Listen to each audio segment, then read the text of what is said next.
Law of attraction 30 டே சீரீஸில் இன்னைக்கு டே 23. Mankatha film பார்த்துருக்கீங்களா? அதில் அஜித் வந்து விஸ்வலைஸ் பண்ணுவார்.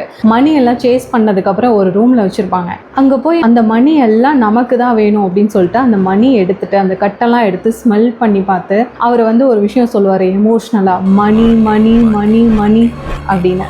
ஸோ அந்த விஷயத்த நம்ம எப்படி சொல்கிறோம் அப்படின்னா, விஸ்வலைஸ் பண்ணும்போது ஒரு விஷயம் வேணுங்கிறப்போ அதை வந்து நம்ம 5 சென்சஸ்லேயும் உணரணும். ஆல்ரெடி அதை அடைஞ்சிட்ட மாதிரி. அடுத்து இதில் ஒரு முக்கியமான விஷயம், அந்த 4 பேரையும் ஷூட் பண்ணிவிட்டு 500 crores நம்ம தான் எடுத்துக்கணும் அப்படின்னு அவர் நினைப்பார். இப்போ அந்த டைமில் எல்லாரையும் ஷூட் பண்ணுறதா அவர் விஸ்வலைஸ் பண்ணுறாரு. விஸ்வலைஸ் பண்ணும்போது பிரேம்ஜியை ஷூட் பண்ணும்போது பிரேம்ஜி ஒரு டைலாக் சொல்லிட்டு சாகிற மாதிரி அவர் விஸ்வலைஸ் பண்ணுறாரு.